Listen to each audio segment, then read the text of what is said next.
second class of the East Syracuse Manoa Athletic Hall of Fame induction ceremony. My name is Michael Ferris, and I will be the Masters of Ceremonies tonight. From all the chatter, it's nice to, you can tell it's nice to see old friends and faces, and we look forward to hearing from some of those voices later on this evening. I just had you all sit down, but now we have you all stand up again. And as we'll lead through the Pledge of Allegiance.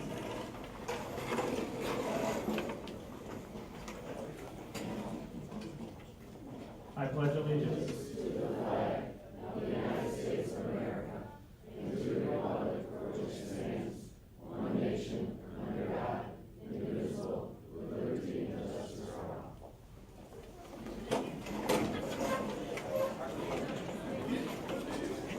Thank you very much. It's an honor to serve as MC for the second class as well as the first class. I was this close to not being here this year because I was offered the SU football coaching job, but I had to turn it down. I couldn't pay enough. A little bit about the Hall of Fame and where it came from. As our building project began to wind down in 2003, a few people, some with long tenures in athletics and some with long ties to the community, recognized that the new gymnasium lobby would make a wonderful venue for a long overdue athletic Hall of Fame. And those people formed a committee, and here we are years later and inaugurating our second class. East Syracuse Manoa Athletics is rich with a history and tradition. It is the purpose of the Athletic Hall of Fame to honor and reward the achievements of those individuals who have made outstanding contributions in participating, coaching, or supporting sports by induction into the ESM Athletic Hall of Fame. The induction committee, which is located on the inside of your pamphlet, would like to thank those who contributed nomination forms. In order to be enshrined, you need to be nominated first. The class of inductees was selected from only the nominations that were received, and we encourage you to nominate fellow classmates or alumni that you know for the class of 2011 when we enshrine our third class of athletes. Finally, at this time, I'd like to take the opportunity to introduce some people in the audience. First of all, we have two board members from the Board of Education, Kitty Hoteling and Mickey Mussolino.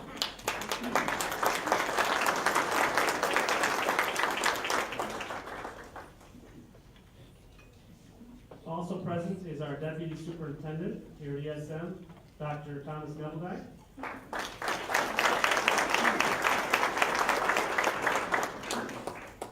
And to start us off with a few opening comments is the Superintendent of Schools, Dr. Donna Desiato.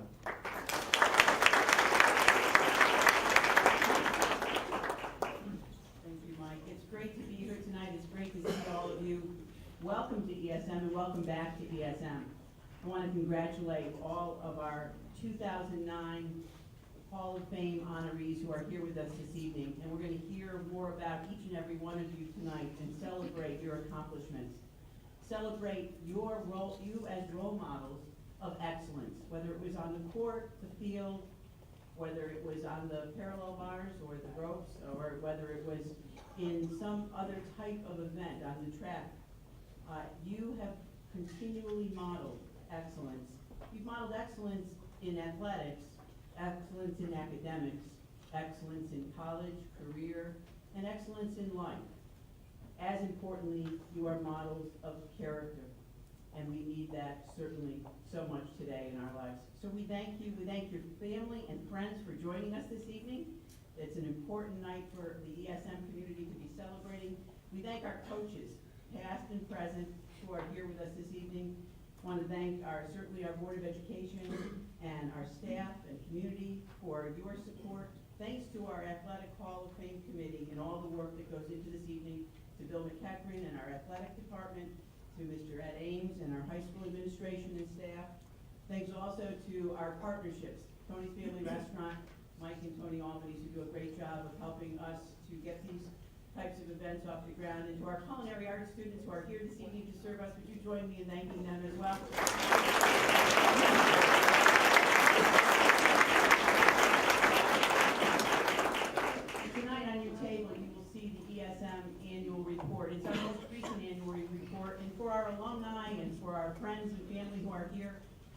this with you this evening. Share it with your friends and family. It helps you to reconnect and to know the kinds of things that are going on with the current staff and students and how proud we are of our accomplishments. We believe that we are building on a strong foundation. We are standing on the shoulders of giants. Some of those giants we will recognize this evening. We thank you for your contributions to ESM, and we want to continue to make you proud of ESM. So please take time and take this annual report with you. It will share with you many of the things that are going on now and our plans for the future. It highlights our vision and our mission and our new strategic plan. In addition, you may have received a call during the fall, or you may have received a postcard, and if the first one was in error, I apologize. The company apologizes. We're working with Harris Connect. It's a national company.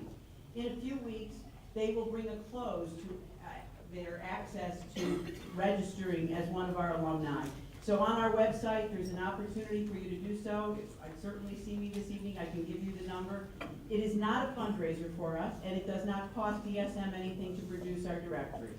The company makes the money if they sell the directory or the CD, but it's done at no cost for our district. Why are we doing it? It is critical that we stay connected to our alumni.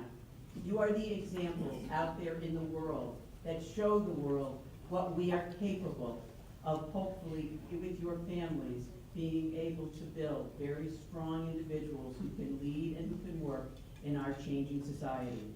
This is what the cover will look like. It will be the ESM very first alumni directory, and there's also a CD that's being produced.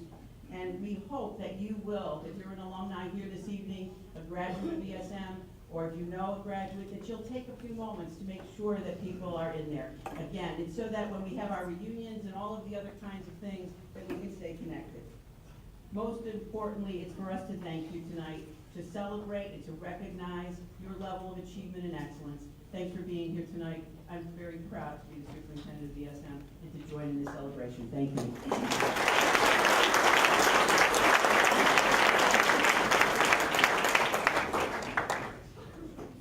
We're very lucky this evening, too, that the weather cooperated. This is the most beautiful weather we've ever had for this event. I tried to drive here through the 8 inches of snow last year, you'll understand. At this time, we're ready to begin dinner. We're going to, if you just wait, we'll have a hostess stop by your table, probably 2 at a time, to have everyone go grab their meal, and then we'll sit back down, and after about a half an hour or so, we will begin the enshrinement of our 6 inductees. So, thank you.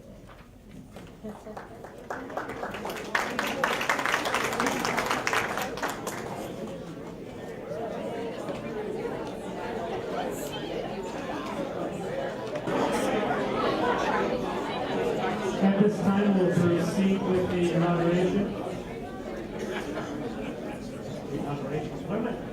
I'm already on Tuesday, but Barack Obama is here. The induction of, I'm looking at the word inaugural from the first class, that's not going to help us. What we'll do is, many of you are still eating, feel free to continue eating. I'll mention it again later. There will be desserts in the back. At any break you would like, you could head back and grab a dessert, and of course we'll be there after the ceremony as well.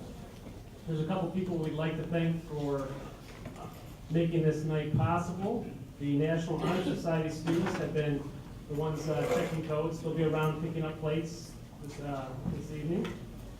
The Culinary Arts program in the high school, which has prepared some of the snacks and arranged the food and the tables. Kevin Rivers from Frito-Lay, they donated some of the snacks this evening. Ray Highbrown at our printing center for printing the programs. Joe and Janice Procopio, they're in the house right now. Joe made the signs with Janice that are hanging down in the Hall of Fame wing. So thank you, Joe and Janice. Tim Campbell on our maintenance staff for hanging the signs. Peter Valeni and Tim Canistrere for preparing these photos for this evening. C.J. Meach, who is videotaping the award ceremony this evening. And the many video students that were responsible for the signs of the archive post-standard articles that are hanging down in the gym lobby. To begin our ceremony this evening, one of the co-captains of the undefeated football team, Britt Dalen.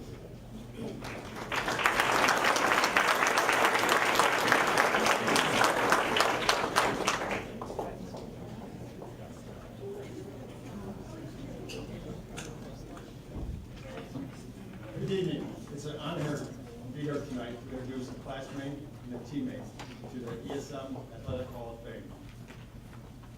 When the ESM Athletic Hall of Fame Committee notified Terry of him being selected into this year's class, they asked him to write a biography of his athletic accomplishments here in Syracuse. He called me and asked me if I would introduce him at tonight's dinner. I told him I'd be honored. He said that he would write up a biography and send it to me.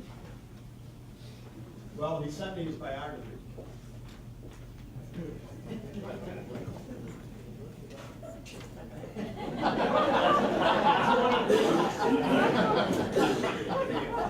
All his high school stats, all his grades since grammar school.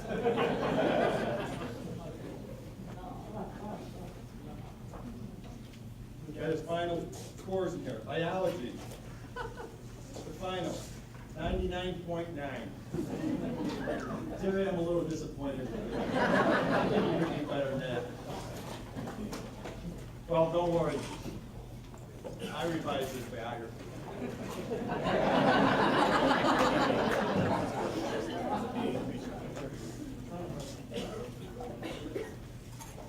His athletic accomplishments here at TSM. He was a three-sports athlete, played football, lacrosse, gymnastics. As a junior, football, fall 1972. Selected first team all-county offensive guard. Played on the undefeated football team, 9-0. Spring lacrosse, still a junior. First team all-county midfield. Senior, co-captain of the football team. First team all-county Onondaga High School League offensive guard, and selected honorary tri-captain of the all-county team. Selected first team of the Herald all-upstate New York offensive guard. Lacrosse, spring 1974. First team all-county Onondaga High School League midfield. The first ESM athlete to receive the highest athletic award that can be awarded to a student athlete. He was selected to the All-American team, midfield. After graduation, Terry went on to receive his physical education degree from SUNY Cortland, where he played 3 years of lacrosse before going his junior year to travel abroad to Germany as a foreign exchange student. Terry, does that mean you got one more year of eligibility?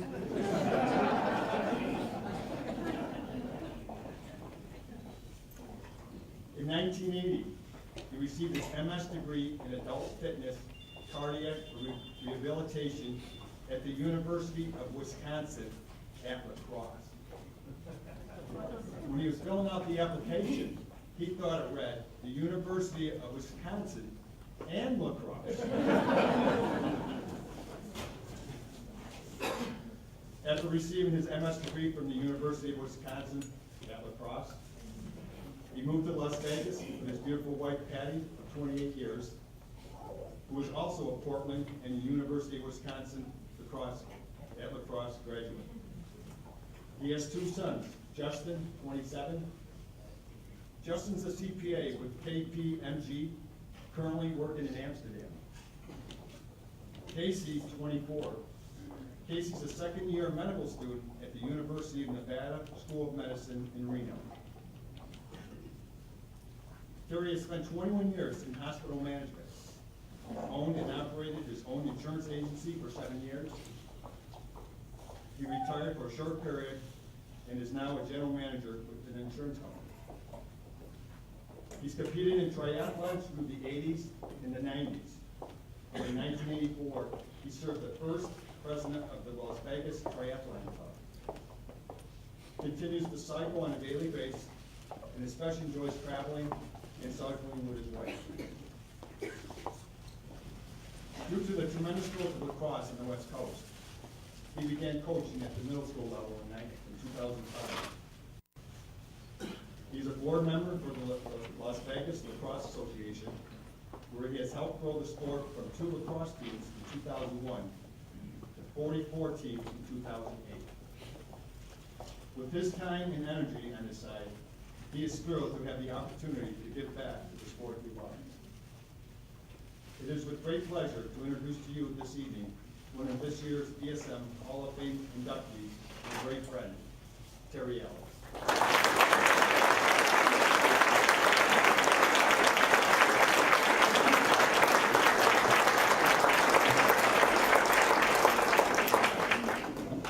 Thank you, Pat. At this rate, we're not going to quite make it to Barbagallo's at 8 o'clock. So we'll try and shorten it up a bit. I appreciate everyone coming out tonight. I see that 5 out of the 6 are from a little bit warmer climates. I believe it's been about 30 years since I felt what it was like to be below zero. Again, I'm from Las Vegas. Mark is saying the same thing from LA, but we're thrilled to be here. I'd like to take this second to thank the Hall of Fame committee. I know they've worked tirelessly. This has been a lot of preparation, a wonderful meal. I'd like to get a round of applause for those that helped prepare tonight's meal. And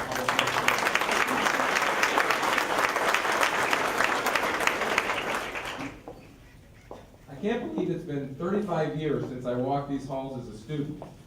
I'm sure those kids out on the basketball court today looked up at us Hall of Fame recipients and said, look at all those old folks, and I can't help it, but when I walk through the door, I feel like I'm 18 again. Pat, I appreciate those kind words. Pat and I have maintained close contact. Fortunately, his wife is a very good gambler, and he makes it out to Las Vegas. So I know that he's coming out in June. We've got another trip, and for those friends and teachers and acquaintances and anybody's out in Las Vegas, look us up. Business is down about 20%. I was going to talk more about ESM, but I get the sense that people are more interested in Las Vegas. Yes, visitorship is down, but the good news is you can get a house quite inexpensively right now. So we lead the nation in a few things. Foreclosures is one of them. I remember my years here vividly. As I said, 35 years, it seems like a long time ago, but in my mind, it was just yesterday. And it wasn't just football, and it wasn't just lacrosse. It was the time I spent with gymnastics, and it wasn't just high school. It was middle school and my youth activities. I was in 6th grade when we moved here, and I was going to the 9th grade middle school team, and I can remember that first day somebody said, hey, come on out for lacrosse, and I wasn't from this area, and I said, what's lacrosse? And they had these funny looking sticks, and certainly that was opening a lot of doors and allowed me to meet a lot of people and generate a lot of friendships that have continued for over 35, 40 years. As Pat indicated, when I was in Las Vegas, my sons graduated high school, never touched a lacrosse stick. A buddy of mine who now lives in Las Vegas alerted me to the fact that, hey, my son's on a team and they've begun the sport here in Las Vegas. So I went and watched a game and I thought, oh my goodness, they need help. I felt that urge to get back out there, having an empty nest and owning my own business. I had time on my side, so that began what is now my 5th year, and I'm thinking, wow, gosh, 5 years, and I see Hank Collins is coached for 59 seasons, and I think, oh, I'm never going to catch him. I'll be dead before that. But it's very gratifying. There were 2 teams playing lacrosse in the year 2001, and it's grown exponentially. We now have 10 separate high schools. There's about 15 middle schools, 9 high school girls teams. We have a very big shortage of referees that know what they're doing, and I know that Pat's invited anytime to come on out. This was about 4 years ago when Pat showed up, and I hadn't seen him in a few years, and I said, Pat, I've got a lacrosse team, if you can believe that. Come on out, I'd love to have you see a game. So his wife was busy gambling, so he came out. And at those times, we were playing 4 o'clock games, and Pat showed up, and we're waiting and we're waiting and we're waiting, and the refs don't show. So I said, Pat, you're it. So sure enough, Pat refed, and I said to the kids before the game, I said, you know, you guys, you probably don't realize this. You probably think in the far future you're going to forget who all your friends and lacrosse players are, but the truth of the matter is, the guy that's reffing this game today, I played lacrosse with him when I was in 6th grade. And it was quite an honor to have Pat ref that game, and I'd like to thank Pat for that. That was a wonderful game.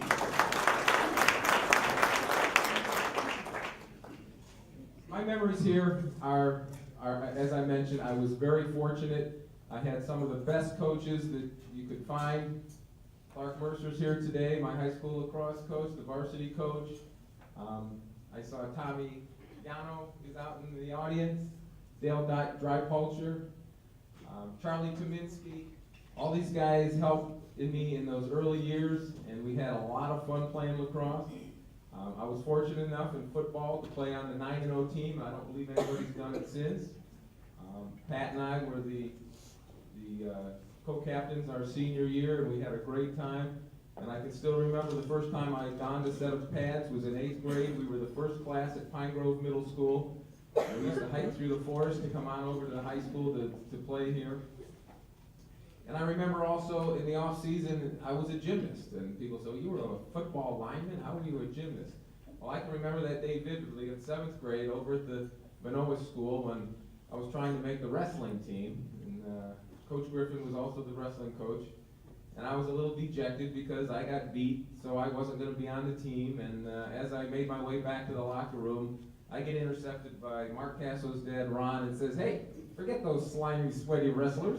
Come on out and play a real sport. And I turned and had 6 or 7 years of gymnastics that I loved. It was a great sport, and I remember Mark was 4 years behind me, and we used to do a lot of tricks and tumbling and tricks that I did with my 2 boys years later. And I remember with him and Chris and their dad, we had a great time, and there was many times that we'd say at about 5 o'clock, let's blow off this practice, let's head on down to Labrador.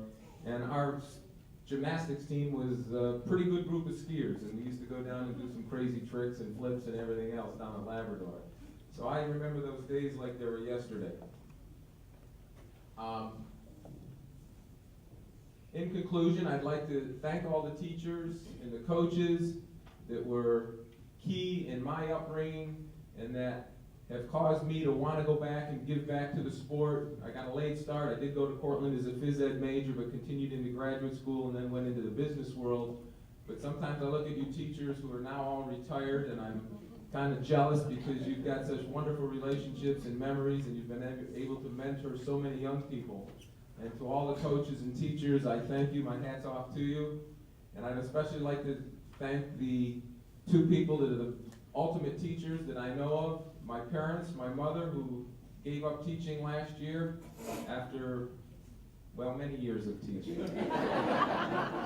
She was teaching in the inner city Syracuse schools, and she was most patient with those late dinners, always had clean clothes, and as she reminds me regularly, I didn't like to take that late bus through tour of Kirkville, so she often would pick me up and save me an hour on the bus. And I'd also like to thank my father, Jack Allen, who not only was on the Board of Education, but he was also the president of our booster club. He was instrumental in getting the night lights. We were the first team in Onondaga County to have night lights, I think in 1974. It was because of him that we had the new bleachers, and because of him, my brother Gary and I had the best personal coach and mental coach that anyone could have asked for. Even though he didn't play too many sports, he seemed to always know the right thing to say and what to do. So I'd like to tip my hat to my parents and thank all the educators.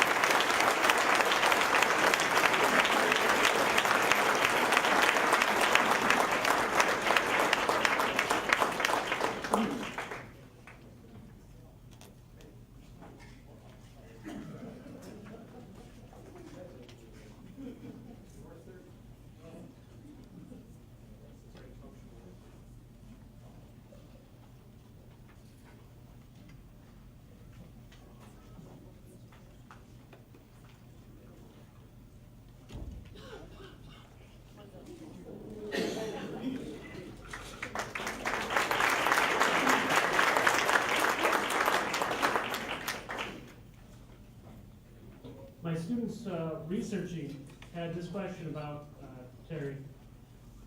How was one an offensive lineman and a gymnast? They just didn't really seem to go too well together. And he said he didn't know either. So our next athlete is Sharon Burgess, now Sharon Smart. And she could go in for a number of reasons, and I'll give you a couple of them to start. She started off, we'll start with tennis. She advanced to the sectional playoffs in 1998 and 99. She was a first team All-League in 1998.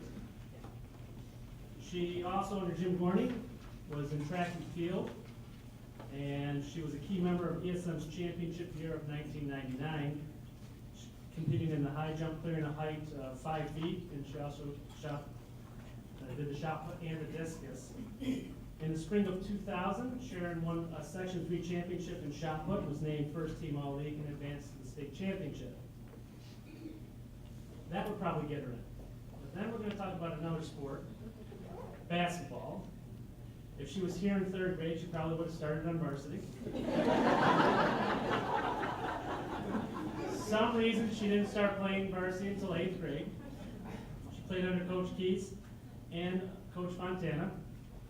And during this basketball run, she ended with more than 1,900 points. 1,900, I believe, in 41 to be exact. She now currently, I believe, is 3rd all-time in Section 3, maybe 4th. She finished 2nd, and there's a good reason for the reason why she finished 2nd. We'll get to that in just a minute. She had all league honors from 97 to 2000. She was 2000 Player of the Year, and in 2000 was named to Central New York's All-Century team. The reason why she ended with 1941 or whatever it was is because she was extremely unselfish. A lot of times she'd switch from the center position to maybe bring the ball to the floor a little bit more. She wanted a championship. She wanted to make people better. Sometimes she'd pull herself out of games so that others on the team would have a chance to get better, because her job, I think she thought of, was to make everybody better around her. So that's why she ended up with 1941. I think she ended up about 90 points short of that. And if you do the math, it's over 400 points a year for 5 years. That's 20 points a game for 5 years. And it's truly amazing to have that many points from one athlete. She also has the most dangerous set of elbows ever. As I was the assistant coach for 2 or 3 years, and I was the only one tall enough to play defense on her in practice, but not strong enough to play against her. She definitely showed that. Many stories start in this high school while coaching with Sharon Burgess. Now, some of them say, who? How old is she? Now, she's not that old. So we go to the trophy case, we take a peek, and they're like, wow, she scored that many points. And I said, you're missing the point. That's not who Sharon Burgess is. A lot of elementary schools had her come and speak while she was still in school. She made the mistake once of traveling with my JV team to a college basketball game at Oswego, just to teach them as much as she could. But when they kept fighting over the radio station, she promised never to do that again. She is truly a great individual, along with being a spectacular athlete. And we continue to make that praise each year with the girls in the program. Following her high school year, she went on to play at Siena. And they had 4 regular season champion titles and 1 berth to the NCAA postseason. Her classmates concluded their careers decorated as the most prolific class in Siena College women's basketball history. And she graduated from Siena in 2004. Following that, she returned home briefly to work at Bristol Myers Squibb. I was trying to get her to coach before she ended up going down to Georgia Institute of Technology, or Georgia Tech, where she entered the master's program in international affairs.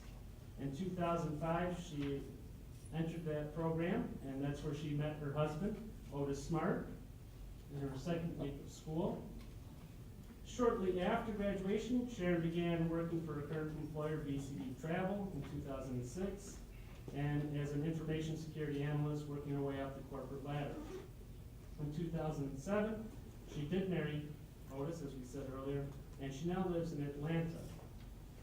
But I can't say enough, it's her character that makes her who she is, and if I guess they tell me you can't play 19 years of high school basketball, we'd have her back right now.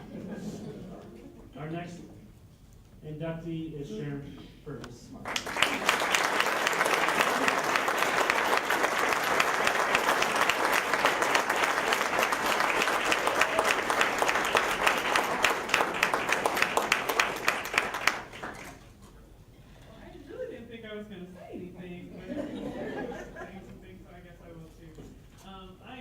Extremely honored, and it's really funny when you hear accomplishments and people talk about you, you just kind of laugh about it. I was like, oh, I did that. Oh, okay, well, great. But I think one thing that's really important to note is my family and all the people who are at my table, all of you who really gave me a sense of community.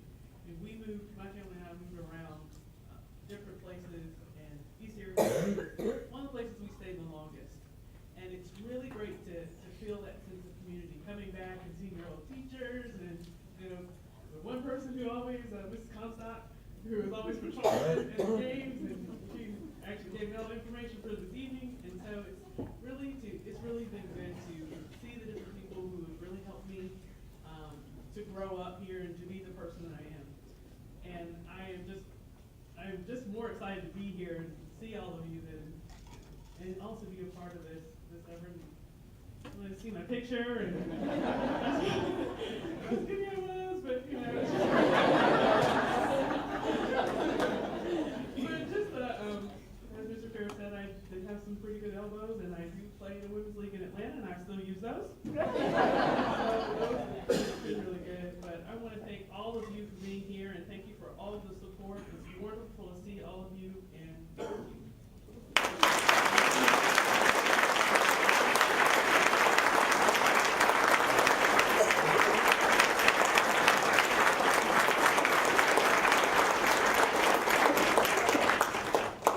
We should note that she's the first inductee from the class of 2000 or later. That's quite an accomplishment. Also, I got in touch with the White House. Barack Obama's not available. He's busy. But if we wanted George Bush, they would send him.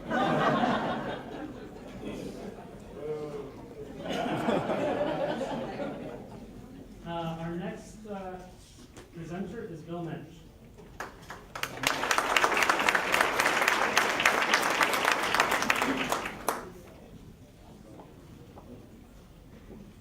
I graduated from Jaysville DeWitt, so this is odd for me to be standing here.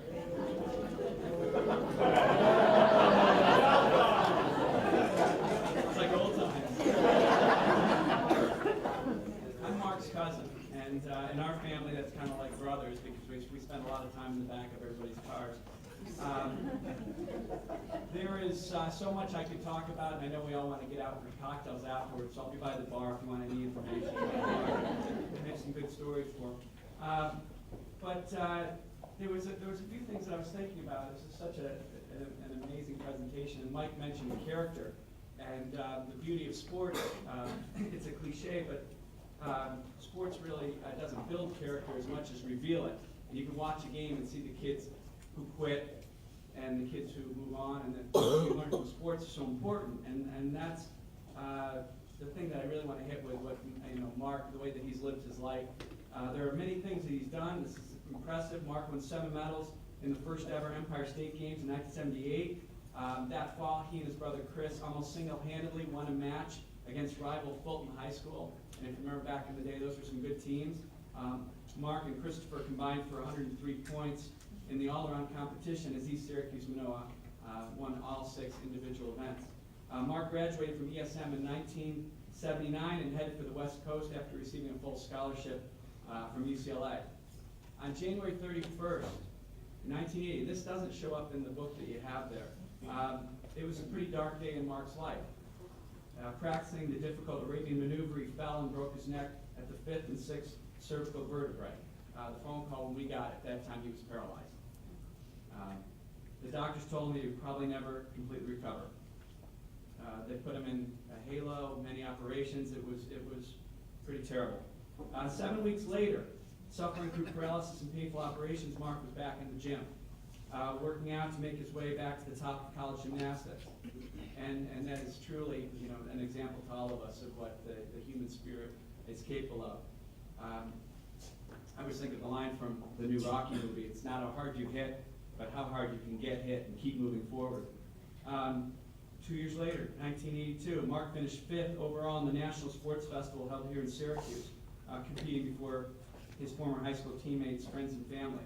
He took the gold medal in vaulting, and the bronze in the rings. In 1982, Mark finished 8th in the NCAA championships in Lincoln, Nebraska. In 1984, he co-captained the NCAA national championship team. He placed 3rd all around NCAA at the national championships that year. He barely missed making the Olympic team and stayed in California to live. He's auditioned for major parts in motion pictures and landed many roles in movies and television. As a stuntman and as an actor, most notably he played the part of Leonardo in the movie Secret of the Ooze, the Teenage Mutant Ninja Turtles.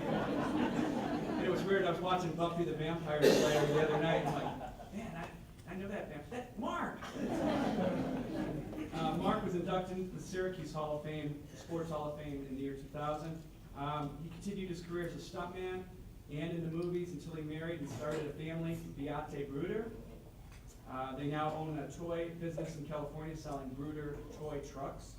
.com.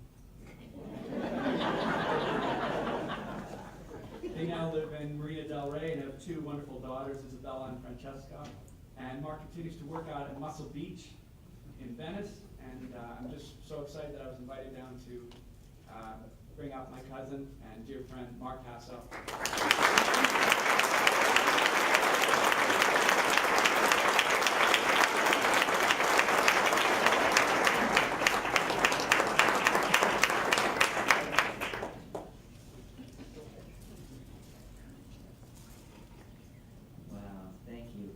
Billy. I paid my cousin to come here and speak me up. I don't have much else to say. I'm just really, I'm really honored that ESM and the Athletic Hall of Fame Committee has recognized me and felt me worthy of be a part of the Hall of Fame. It really means a lot to me. Gymnastics is, it's not football, it's not baseball, it's not basketball. It's, when I was doing it was not a really big sport. And, but it was something that came from my heart. I really loved it. And for me, when I find something that I really love, I'm kind of like get obsessive about it, and so gymnastics was really good for me because there's this thing in gymnastics. When I did it, the way they scored it was there was these elements called ROV, which was risk, originality, and virtuosity, and they were worth nothing. They were worth 2/10 each. Now, out of 10 points, 2/10 each, who cares, right? But it's the whole ball of wax. So I was obsessive with risk, originality, and virtuosity. And it's what's driven me. And at the end, when you're competing on the world platform, it is the whole ball of wax. It's what separates, the winners. And so I have, that's what gymnastics gave me. It gave me the knowledge of risk, originality, and virtuosity. I applied it to my whole life.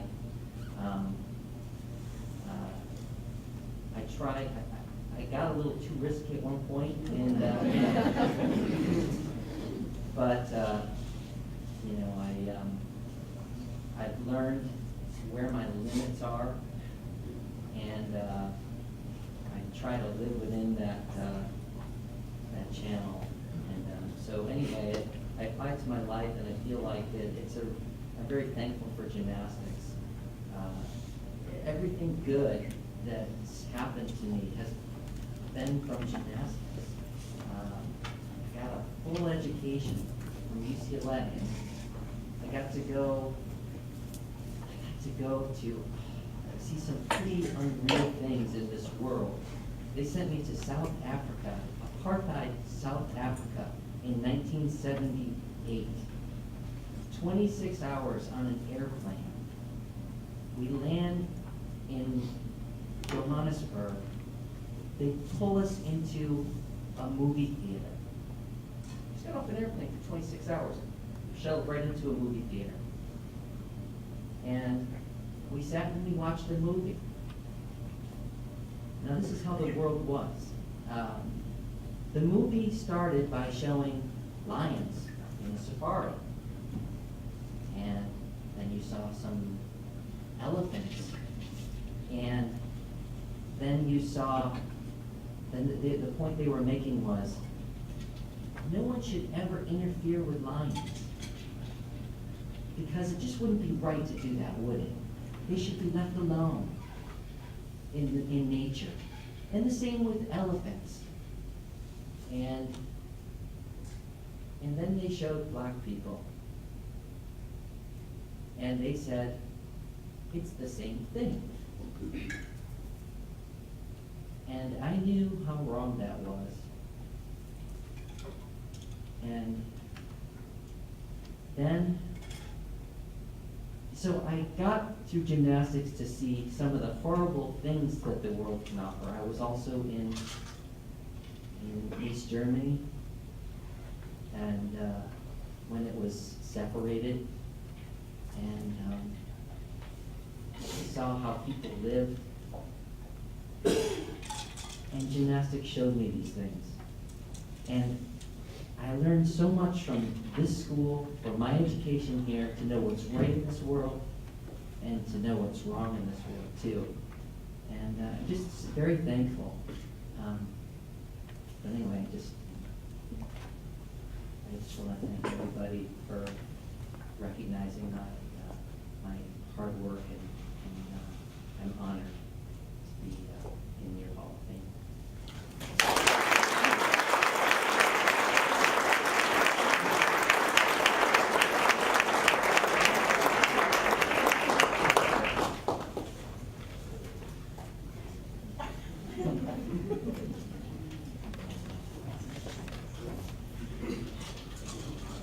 I love the Teenage Mutant Ninja Turtles. At this time, Charles Kaminsky will introduce Hank Down.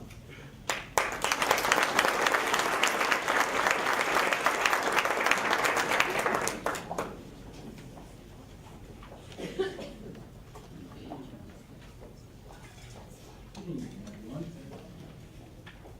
I would like to thank the committee and administrators who began the ESM Athletic Hall of Fame. It's a great way to recognize former athletes, coaches who have had a positive impact on the ESM community. The next person to be inducted into the ESM Hall of Fame I met when I began teaching ESM in the 1970s. In 1984, a position as assistant soccer coach came available for the next 15 years, and we were a team.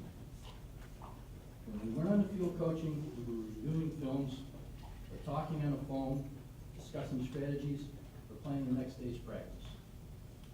This person grew up in a small community of Bridgewater, about an hour's bus ride east of here. He graduated from Portland State in 1966, began coaching, teaching at ESM the following fall until 2000 when he retired. He taught 34 years. He coached 59 sports seasons during his tenure here. This dedicated individual coached over 1,000 varsity games in titles of soccer, basketball, and softball. His teams won 40 league championships, 2 sectional championships, 1 regional championship, and we even came in second with state one year. On top of his team's successes, he was awarded OHSL Coach of the Year, CNY Coach of the Year, New York State Coach of the Year, multiple times. While obtaining these accolades, he still found time to build a family. When teaching physical education at Fremont Elementary, he met his wife Pam, then a student teacher at the school. They raised their two sons, Christopher and Craig. They lived within the ESM district, and each boy had the privilege to play in one of their father's sports teams. Everyone in this room knows that teaching is a full-time job. Anyone that's coached knows coaching is a full-time job. Therefore, coach, teach, and raise a family consumes all your energy and then some. Someone asked, how does one coach 3 sports with successful teams year after year and maintain happiness within the family? I believe it's a mixture of devotion, patience, organization, and effort, all of which this individual possesses. Before introducing this inductee, I would like to leave you with a memory I will never forget as our years as a team. We went to a soccer conference down in Westchester. We arrived at the hotel very late and we were starving. Of course, the restaurant in the hotel was closed. So we decided to go out and find something to eat. He was driving, and at some point, he turned the wrong way down a one-way street. Remember, we're in an unfamiliar place. Unfortunately, a cop discovered our mistake before we did and pulled us over. Hank looked at me and said, "Oh, we're in trouble now." I calmly looked back at him and said, "No, you're in trouble." As the officer stepped up to the side of the window, in my normal fashion, I engaged him in conversation, while Hank dug out his license and registration. I went into the details of the snowstorm on the way down, the white knuckle driving, the terrible road conditions, and then concluded how hungry we were in a strange town and how there was nothing to eat at the hotel. The officer ran Hank's information and came back to the window with written directions, the nearest greasy spoon, and told us to watch the signs more closely. As we pulled away, I looked at Hank and said, "See, teamwork works." We didn't get a ticket. It's my privilege and honor to introduce a fellow colleague, partner in crime, and close friend, Hank Collins.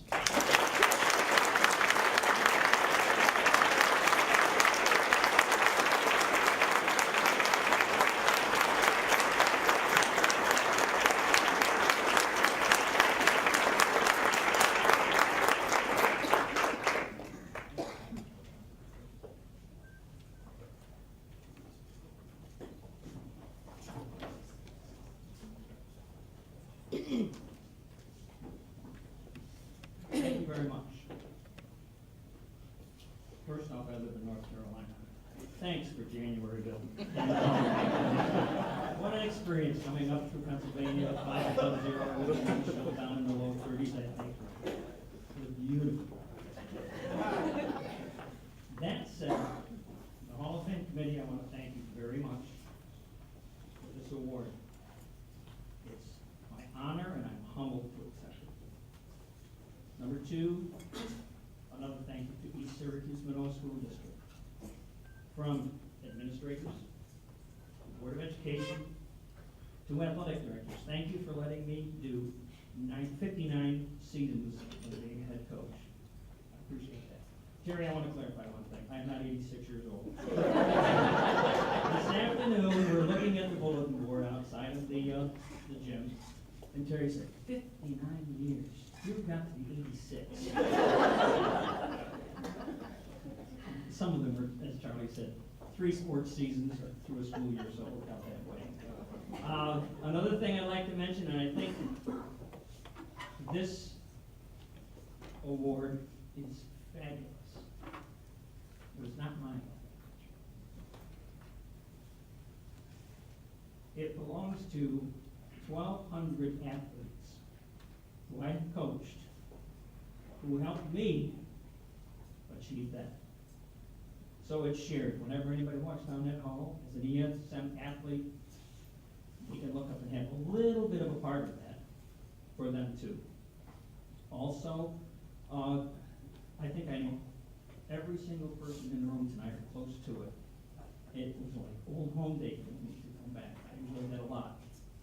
But again, I didn't get here by myself. Charlie, thank you. Doug Hartman, we went through some hellacious times establishing a new sport in a league with Liverpool, Fayetteville, Manlius, West Genesee, and those established programs in soccer. So we took our licks early on, but we did manage through it. Bill Stevenson is here. Kent Reardon couldn't be here tonight, but the two of them in our softball program, again, you can't do this by yourself. It just can't happen. You've got to have people that are willing and dedicated to share the load with you, believe in what you believe, and those 1,200 kids that came through here, they have to believe too. We did it as a family. That's what I coached as. I wear the Spartan on my sleeve. I still do to this day. It is the best opportunity anyone can go through to come through ESM. Class act all the way. Thank you. Thank you very much.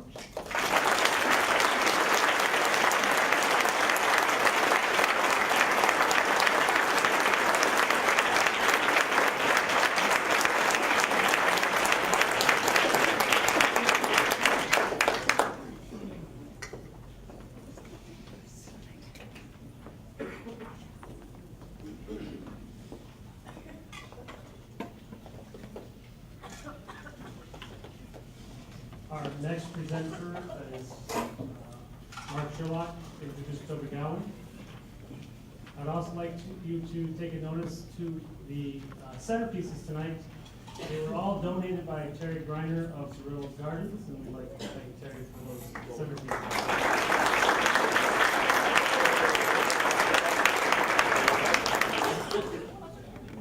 Design and dental. Toby, we have the same hairline. Last time I was in this room, I was in detention. 77. And I almost got away with 3 years of skipping class without getting caught because Toby showed me the best hiding place. For any of you who don't know, above the, our theater area there, above the catwalk above the ceiling. Toby showed me where to hide. I made it almost through 3 years, and I got caught. My last memory of this was detention. I've been very fortunate to know Toby all 49 years of my life. We grew up next door to each other in Park Hill. And I've always, since working for Barnes & Noble, I still don't read, but I want to write a book.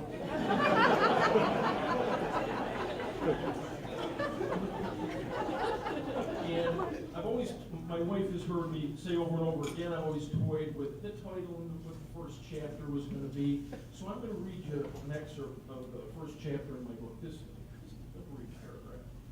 This chapter is called I Left My Teeth at the Playground. It started out as any other summer day at Park Hill Elementary School. This would be the day that a 7-year-old boy who didn't quite understand the concept of gravity would become forever a friend of Toby Gowan. You see, Toby worked for the town of DeWitt that summer, helping run the Park Hill playground. That day, this 7-year-old boy would stand confidently on top of the slide at the playground, while other children tentatively climbed the ladder of the slide, carefully sat down and gingerly pushed themselves forward to slide down to the ground. This child planned on leaping high into the air, landing on his belly, and gliding down the slide, head first to the ground below. Toby, you know where this story is going. Because he was Superman. This was a beautiful slide, unlike any other you've ever seen. It was the color of silver, sparkled, some might even say glistened. Over the years, thousands of rear ends that polished this slide had given it a smooth, silvery finish that would be the envy of any silversmith. As the child stood confidently atop the slide, it was time. He knew if he could accomplish this feat, that he would obtain legendary status amongst his peers. Humming the theme from Superman, he leapt forward. As his body began to come down, he realized He had missed the slide. He plummeted to the ground, laying face first down the dirt below. The next few moments for the boy were a little fuzzy, the blood, the teeth on the ground. The extreme pain of his jaw would make him wonder why he even attempted to stop. Toby Gowan was there, picking him up off the ground, cradling him in his arms. Toby would carry the young lad home approximately an eighth of a mile, placing him gently on his mother's couch. The diet of the boy the next several days would be Jell-O, pudding, and soup. Toby would come to visit the boy and tell him he looked like he had a beard because he was black and blue from ear to ear. The reason I'm able to tell you the story about Toby Gowan is because the young boy who stood bravely or stupidly on top of the slide that day was me. And this was my first memory of Toby. You see, the Sherlock and Gowan families lived next to each other on North Island Ave. I think this was about half the population of East Syracuse. Coming out of my grandmother's house after piano lessons, I was subjected to snowball attacks, tickle attacks, and whatever else Toby felt he had to do to a poor defenseless child.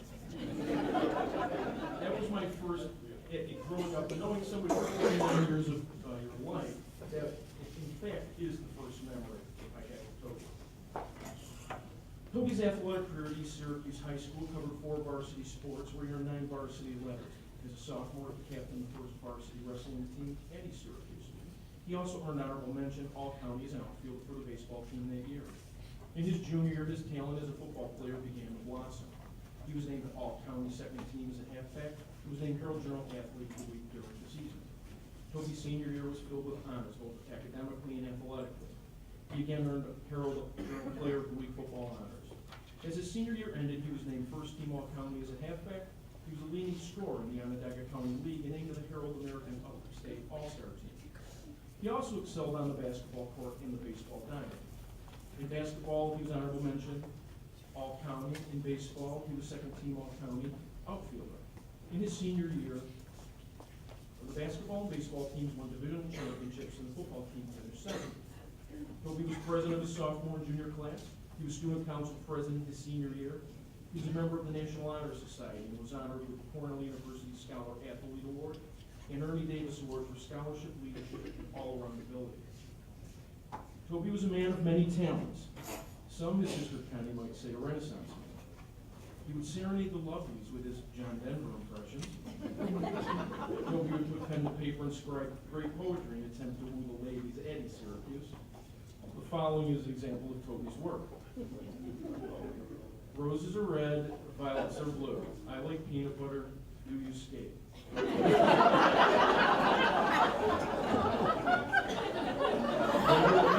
Regular seer now. Regular seer. You get out of bed every morning and get on your knees and thank God Ann married you. Toby attended Springfield College, where he played both football and baseball. His football team went undefeated in 1965. Toby's brother Mark tells a story when he traveled to Springfield with his parents to watch one of Toby's football games. My mother was so shocked when she heard his teammates call him headhunter because of his aggressive style of play. She was so used to the polite, bookworm-looking, nice young man. Toby was one of the unique players that could flip the switch on and off the field of competitive play. Toby earned both his bachelor's and master's degree at Springfield and graduated cum laude. After college, Toby went on to coach wrestling and golf and football at Niskayuna High School from 1968 to 1972. In 1973, Toby moved back to East Syracuse to teach physical education. At ESM, he continued coaching for 25 more years in lacrosse, wrestling, baseball, basketball, football, and golf. His community service includes Habitat for Humanity, Fremont Lions Club, Fremont Little League, and the Arrowhead Junior League Golf Program. Toby now spends his time retired in Florida in the winter, in East Syracuse in the summer with his wife, Ann. They have 3 children, Christine, Gail, and Kevin, all ES alumni. The most recent member of the family, his granddaughter, Addison. On behalf of Toby's brothers and sisters, Carol, Connie, Gary, Mary, Mark, Pam, Vivian, Judy. Everybody's on a farm? As well as Kobe and Jane, who I know are smiling down upon us tonight, and the entire Platt, Sherlock, and ESM family, it is with great pride that I introduce Toby Gowan.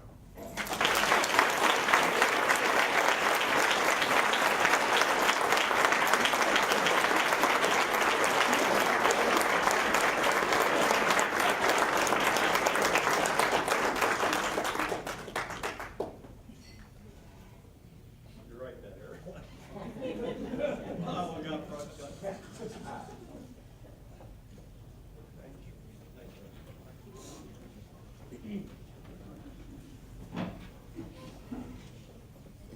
and Sherlock have always been pretty close.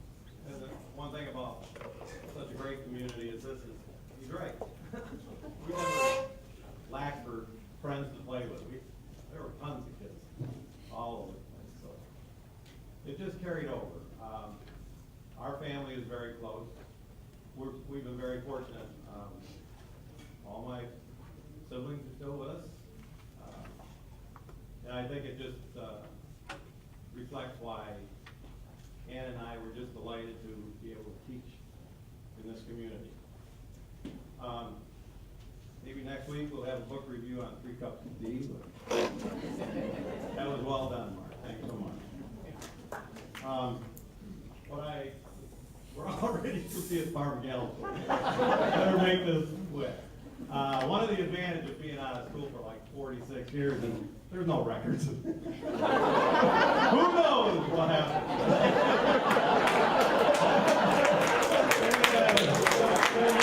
My sister-in-law, Barb Krause, who taught English here, still does, is subbing. She taught me how to do a real good resume.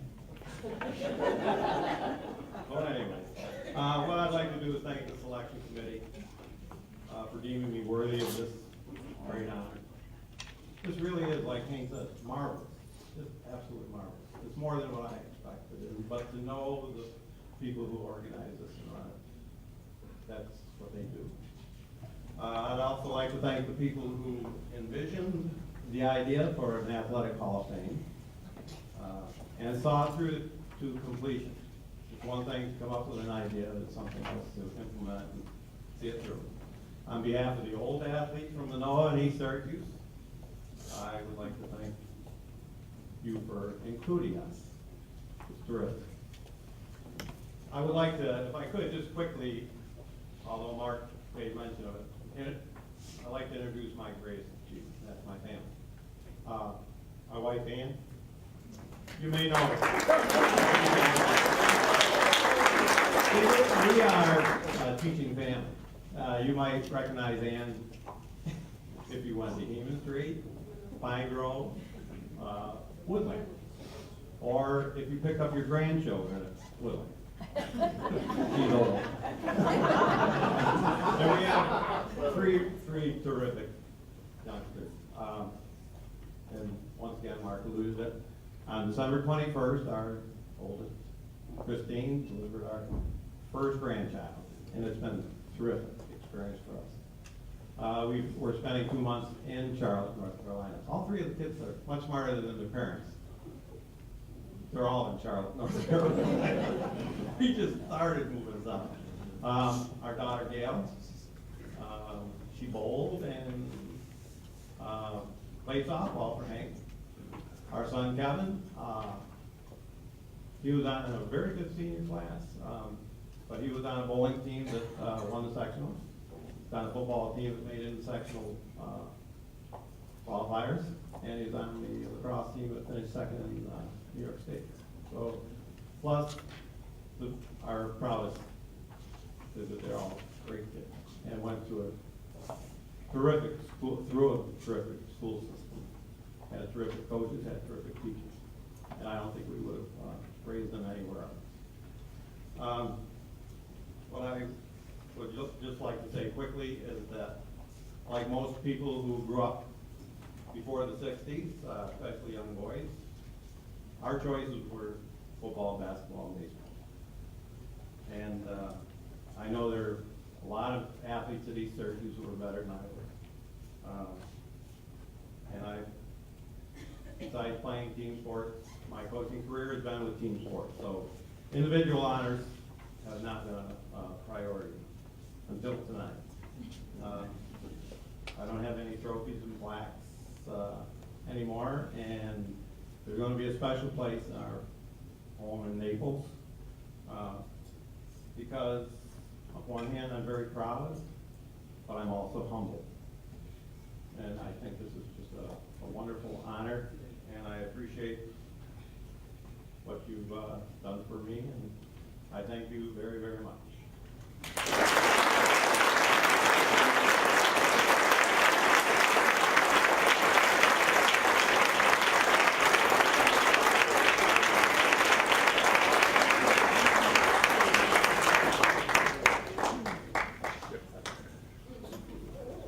try to follow those shoes. I actually followed his shoes into coaching golf. I replaced him back in 1999.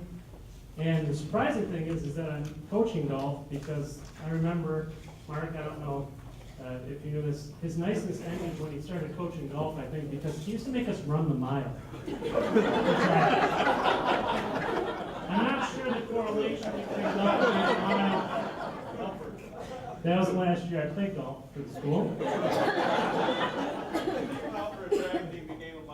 That's okay, Toby, after those comments towards the end, you might be running home tonight, so. Just a reminder afterwards, once again, you're invited to go to Barbara Gallows, where the Tom or Tom Level Quartet will be playing. Also, immediately following this, we'll be heading down to the gymnasium lobby to unveil the flags. And lastly, on your table, there are glasses, not the clear plastic ones. You can take those home if you want. The glass ones you may take home as well. They were donated by the ESMNS Federal Credit Union. With our final inductee, the first thing I could get this started with is growing up in Manoa, there was a family of athletes known as the Welches, and everybody knew there was some big boys there, but the athletes were the girls. So it was a privilege for me watching them grow up, and we will be introducing Carol Welch at this time. And if I brought my brochure up here with me, I can tell you who will be introducing Carol at this time. That's me?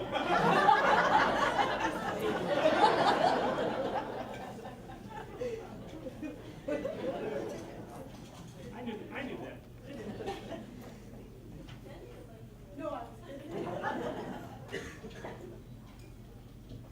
Actually, we grew up one street away, so just growing up, my brother was trying to be an athlete, and then he would play sports against the Welch sisters, and he's no longer an athlete. Carol was known during her high school career in soccer as one of the best defenders in the state of New York.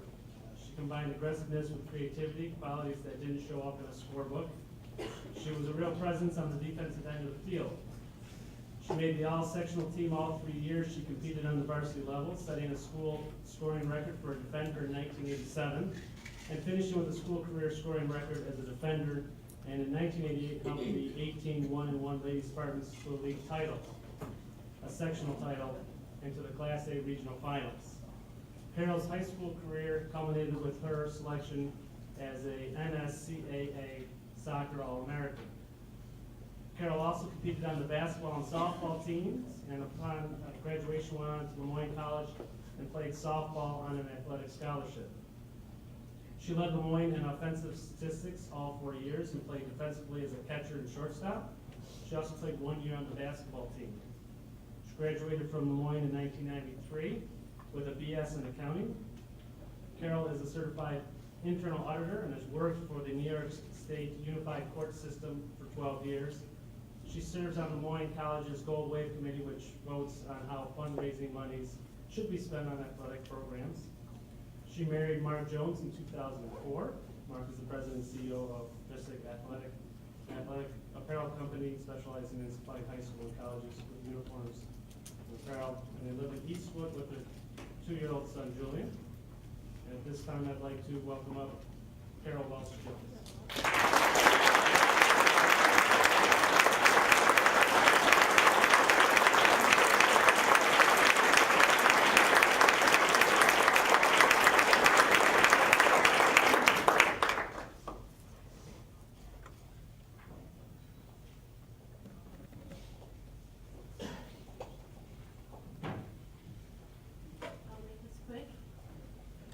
Just want to thank the Hall of Fame committee for inducting me.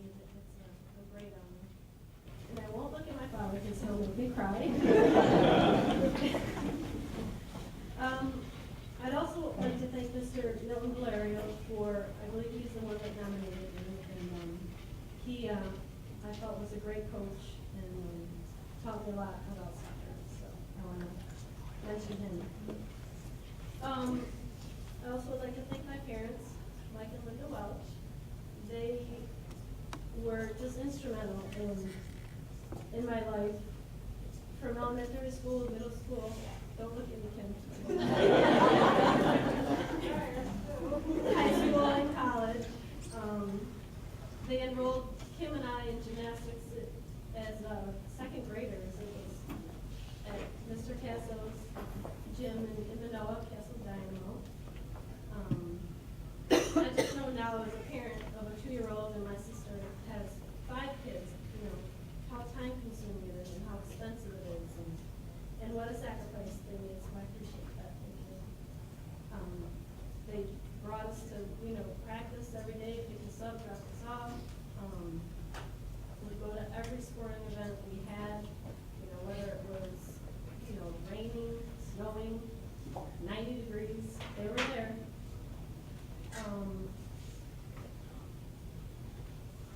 They also followed me all through college, too, in the morning. They drove down to Virginia Beach when we played in 5 below temperatures. It was supposed to be spring break, but it was the storm of '94. So much for getting a tan. I think I got windblown tan. But I just love them so much, and I just want to. I also just want to share a couple childhood memories that I have. I don't remember how old I was, but I know my dad was coaching my older brother's Little League baseball team. And for some reason, they didn't have enough players, so I was there doing like a back row or something.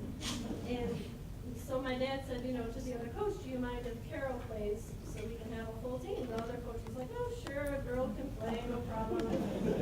Well, little do you know I could play. So I played third base and made a couple diving plays and hit the ball over a center fielder's head. And the next time it was, can you all hear me? The next time it was, a chance for me to play, the coach said, I don't think so.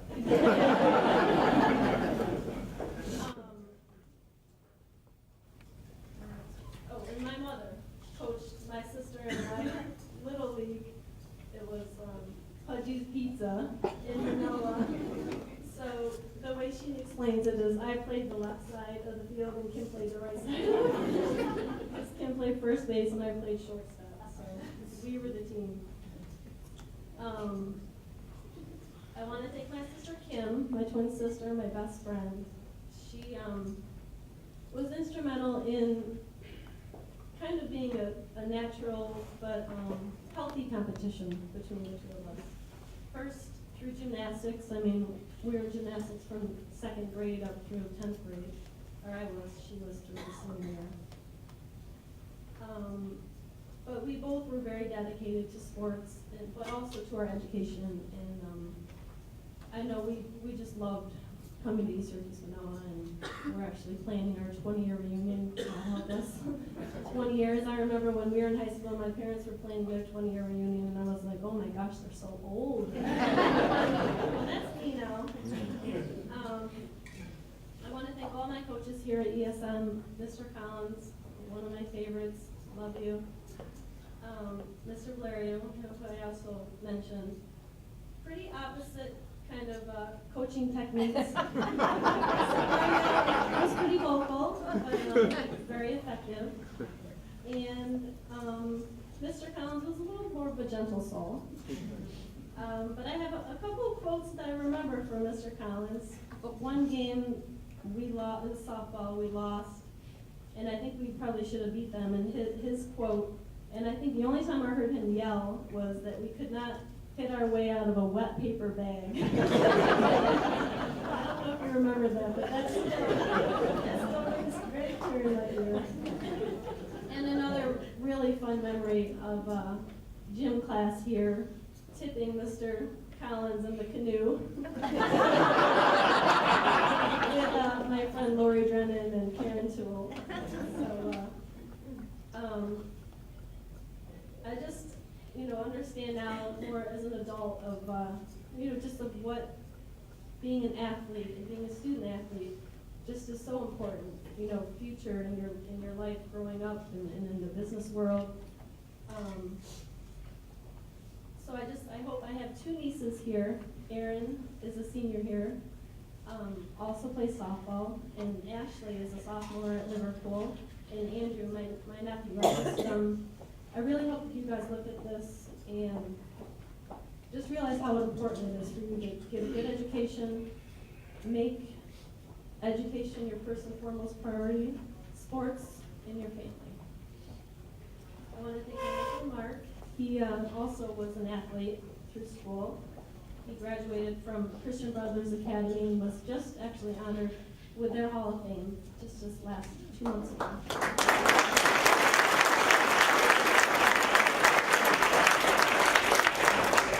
He played football at the University of Tennessee on a scholarship. So we're just praying that our son Julian has just a little bit of our athletic development. And again, thank you to the committee, and it's just a wonderful event. Thanks so much.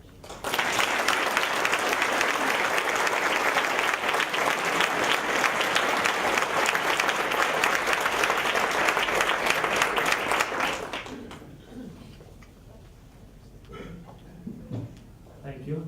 There's a list who's going to conclude the ceremony. That's me. I'm ready. At this time, actually before you head down to the gymnasium, you can leave your stuff here. We'll come back. But if you want to grab some coffee or some of the cookies in the back and bring them down, feel free to. And we'll head down to the gymnasium where we'll go. Once again, the class of 2009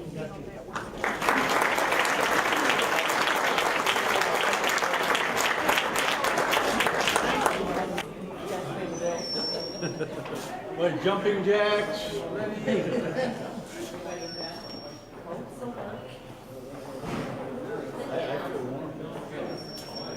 Is it cold down there? Yeah. For us old people. I'm older, Jack. How do you think? I heard that. You like it? Good news. Yeah, it's great. Inspirational. Good. Yeah,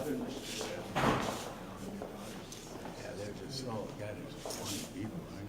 I know.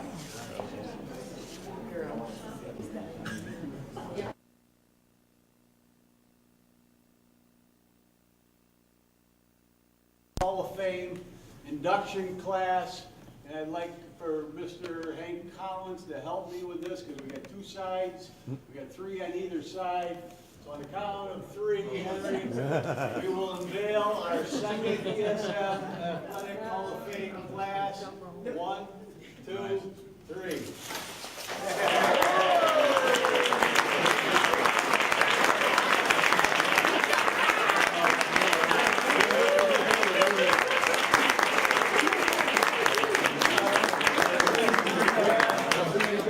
Up here with their plaques. All the inductees up here with their plaques right here. We'll Photoshop it in.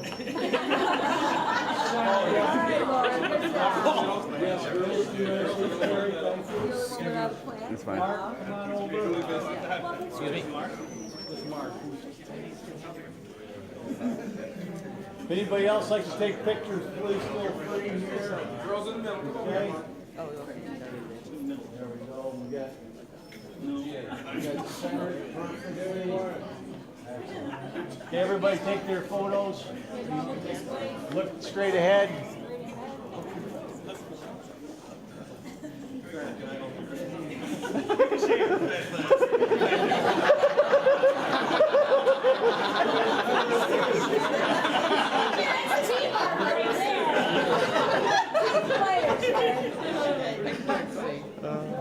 No, I didn't mean to see him. I was with the camera.